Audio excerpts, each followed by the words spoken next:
Hey everyone, Anthony Venuti here with In Touch Mortgage Solutions. It's Friday, Finance Fridays, and thank you again for clicking and tuning in. On this episode, we're going to talk about the R word and what it means for you as a Canadian and what you should do to better prepare going forward. Stay tuned, you don't want to miss it. Today's episode is brought to you by the R word, recession. That is a scary word that a lot of economists do not want to be talking about. Many Canadians do not want to hear about it, but we're definitely seeing a lot of it in the news right now. And I thought I would bring this video out to our viewers and to our clients to have a conversation about, recession fears, where we think we are headed here in Canada, and how to better prepare for a recession if there is one ahead. So we're going to take a look at obviously how recessions sort of work and here in Canada, what some of the indicators are that are coming from our Central Bank of Canada here. So looking at a recession from different vantage points, obviously, when we hear the word recession, it means obviously contraction in, production, GDP in Canada. It could be 2 consecutive quarters or more. And obviously it means a lot to do with household spending, how consumers spend, their sentiment, their beliefs. Obviously from a lower rate environment where many Canadians were spending, now we're going into a different parameter where many Canadians are going to be saving every single dollar that they possibly can, which in turn impacts companies and businesses that basically depend on consumer spending to make a living. So obviously, many companies who had maybe taken on stimulus over the last few years, maybe took on loans to increase production, hire new employees, buy new equipment to meet with those demands have now changed. And the easiest way for companies to start to trim that fat is to reduce hours or basically lay off employees. There are some economists that are talking very heavily about a potential for 850,000 job losses in the next 12 to 18 months if Canada enters a recession. Now, obviously, we don't want to be negative. That's not our goal. Our goal is to better understand exactly where we're headed here in Canada. And as a Canadian, what we can do to take advantage of the situation and be better prepared. So obviously, I believe that in the next 12 to 18 months, we will be in a recession. And that is sort of solidified by a current poll that was done by Yahoo that basically talked about 68% of Canadians believing that we will be in a recession in the next 12 to 18 months. 17% of Canadians that believe that we're already in a recession, and about 15% or so that actually don't even want to have that conversation. They believe it's exaggerated. So obviously there's different camps, different beliefs, and it's important to understand where you are in that process. Let us know in the comment sections below. Do you think that we're in a recession or that we're going to engage into a recession in the next 12 to 18 months? So now I want to shift the focus into a couple of different things and look at the central bank, our Bank of Canada, and look at our governor and basically what is happening there. So first and foremost, we had Chrystia Freeland, our deputy minister, as well as our minister of finance, basically, give the vote of confidence to the Bank of Canada and Governor Tiff Macklem that they should be able to avoid a recession and that they have full faith in the central bank to do that. Now, I don't necessarily believe that 100%, and I'll tell you why. So obviously, we see a central bank here in Canada, obviously making very aggressive moves. Monetary policy is very important when it comes to looking at a recession and indicators within a recession. And as we see the central bank raising interest rates and trying to tackle inflation, we have to keep in mind that the central bank's mandate is to keep inflation at 2%. Now, by increasing its interest rates, even by 75 basis points, which is very likely on July 13th, I should add, where we're going to bring policy rate from 1.50% to 2.25%, a monumental jump. Now, that basically pushes up over the 2% mark. Now, Governor Tiff Macklem has basically indicated that the neutral range, or where they would like to see their policy rate, is anywhere from 2 to 3%. Now, obviously, the neutral range is, I will oversimplify it by basically saying that that is the target range where the central bank, the Bank of Canada, believes that if they bring interest rates up to that point, that it will not cause a recession. There will not be, economic harm in the rest of the economy. However, from history as well as historical data, most central banks are usually overzealous. They'll definitely increase that, and a lot of economists are predicting that that might go to 3.5%, even 4%.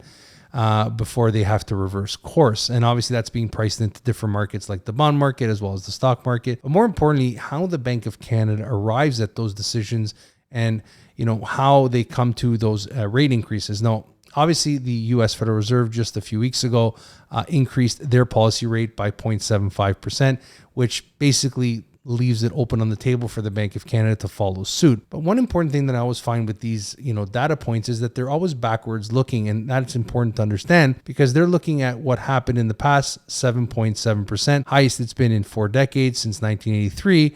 Obviously, and now they're having to make decisions on that going forward. So every time the data comes out and it goes up, they go up, right? And it takes time for those effects to trickle through the system. So, and as I mentioned, obviously the central bank, the Bank of Canada, doesn't have control over external factors. So, it's not like they can actually change what's happening in Russia and Ukraine. They can't basically make China, open up their economy with their zero COVID policy, oil supply chain issues, even, the amount of labor in the system, all these jobs that are still unfilled, and a lot of things to keep in mind, right? So these are all these things that the Bank of Canada is sort of dealing with in their soup, in their pot, while they're making these decisions and trying to land obviously this airplane. And I really don't think it's possible, because when the Bank of Canada comes out and says, hey, we need to increase our policy rates, our interest rates, our overnight rates significantly to bring inflation back down, and they've basically made it very clear in their unwavering forceful tactics to do that, you're not leaving much room on the table to give us hope as Canadians that you are not going to overshoot the mark and lead us into a recession. Now, I did find some interesting data points basically to reinforce my philosophy on why I think the Bank of Canada will lead us into a recession. Looking at some of these data points, it was very interesting to see exactly when in history we have experienced something similar to this. Obviously not referring to the pandemic, but referring to inflation at certain heights and the Bank of Canada trying to reduce it. So as we all aware, 7.7% is the CPI inflationary numbers. The target for the Bank of Canada is 2%. That's a 5.7% spread. That is basically what the Bank of Canada has to do to reduce inflation back to target.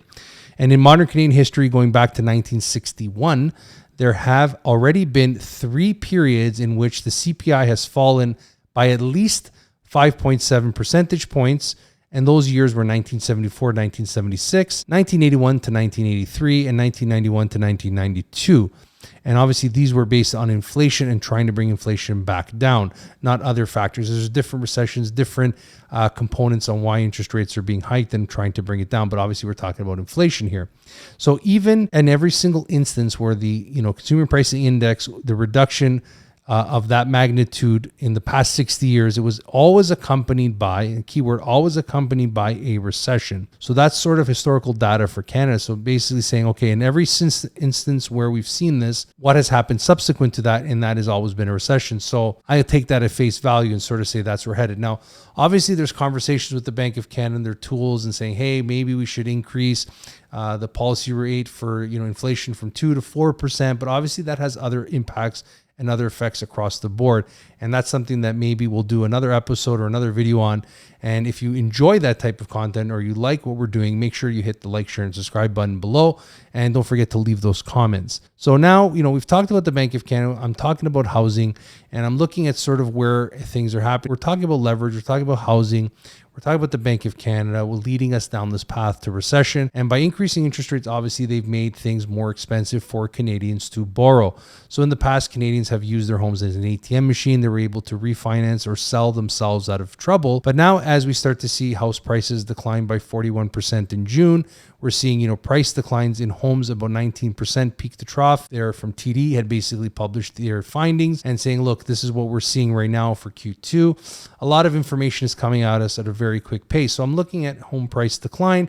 We're looking at sales being down. So that means, trying to sell your house right now can be very challenging. And then you have also the prices coming down. You have cost of borrowing going up. So as cost of borrowing goes up, many Canadians are not going to take on the same amount of debt as they would previously have done when interest rates were much cheaper. And not to mention, clients cannot access the same amount of equity in their home to do all these things that they want to do. So the Bank of Canada's goal to basically take the excess demand of the system is coming to fruition. But by doing that, obviously you're putting many Canadians into a very precarious situation.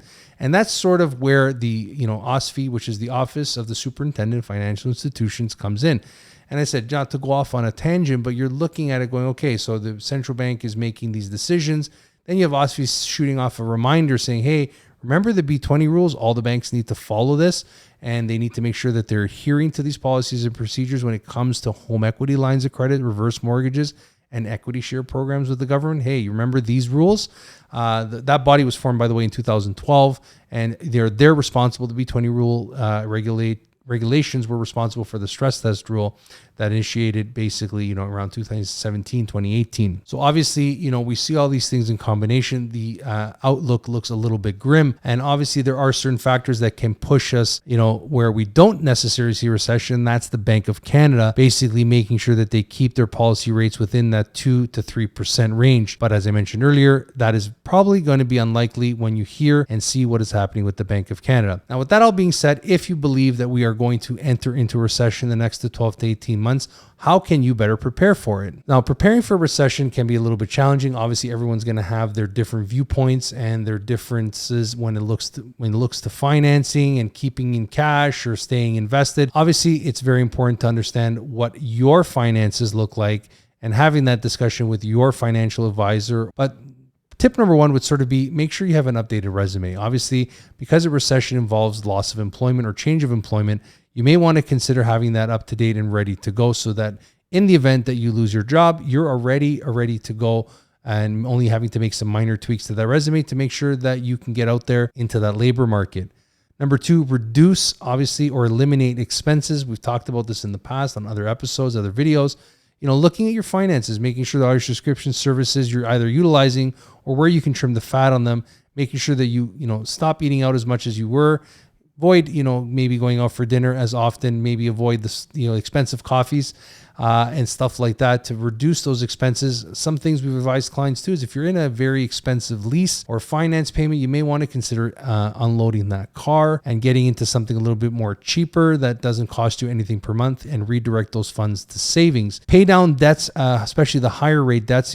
Try to avoid keeping credit cards and lines of credits that are at a very high rate. Do your best to try to save from one side and pay off those debts as best as possible, because in recessions, especially if you lose jobs or your income changes and your reduced hours, you may find it hard to keep up with those payments. If you think a recession is going to come in the next 12 to 18 months, you may want to get ahead of that and start redirecting some of those funds to those higher debt credit cards. Now, obviously talking with some financial planners, and obviously this is my personal opinion, the last point is sort of to stay invested. Obviously if you need the money that you have in your investment portfolios to survive, obviously you need that money. But if you're a little bit worried, because obviously recessions don't fare well when it looks to the market, but however, those who tend to stay invested will generally come out on top in generality. Obviously, I'm not an investment advisor. You should be speaking to your investment advisor about your portfolio and what risk you are in that portfolio, so that you can better understand how a recession will impact that. But obviously, those are just some points that I would like to stress if you are looking at, preparing better for a recession in the future. I will leave the video here though, and I wish everyone a great and happy weekend ahead. I wish everyone a great Friday. The summer is here. So I hope everybody enjoyed the video. Don't forget, if you found the video helpful and you know someone that would benefit from this content, please don't forget to share, like, and subscribe to this video, as well as making sure to leave those comments in the comments section below. But until then, we wish everyone a happy Friday and an even better weekend ahead. Thanks for tuning in. Until next week, see you later.